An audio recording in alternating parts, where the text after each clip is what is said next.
sao giọt dính ô cái hình khô linh lệ khao hô ở tâm lắm ở xa về nâng lung đầy lắm xua đất xì lệ na xem pa na hụ hình bố nông lâu đình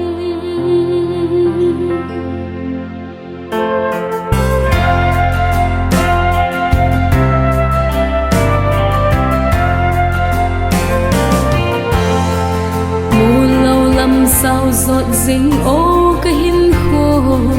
linh lệ khao hô ở tâm lắm ở xa về nâng lung đầy lắm xua đất xê lệ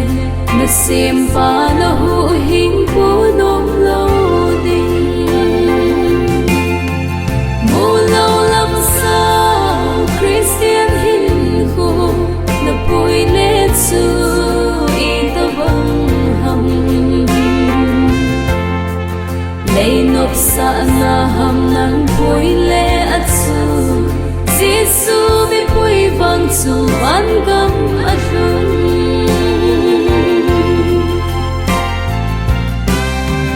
mình lim đôi ai hậu te ho i vet le a hậu thei un no min ku asa ve so te pon te tin ka gele Giêsu này hồ hin khô báu anh nô mê mô lâu lắm sao Christian hin khô na bùi lệ xưa y ta bằng hầm lei nộp sa na ham nang bùi lệ at su Giêsu bị bùi vang su ban gam at run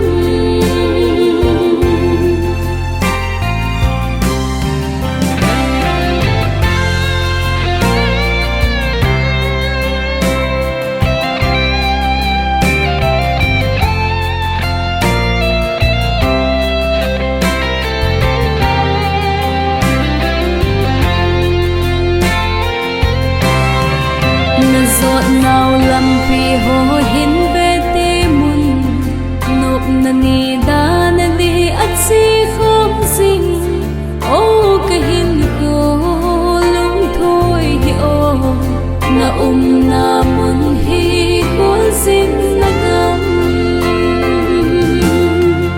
mô lâu lắm sao Christian hin cô na bùi lệ xưa y ta bằng lei nộp sa na ham nang bùi lệ at su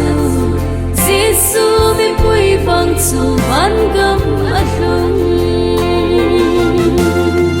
mô lâu lắm sao Christian hin khô na bùi lệ xưa y ta bằng hầm lei nộp sa na ham nang bùi lệ at su Giêsu bị bùi vang su ban gam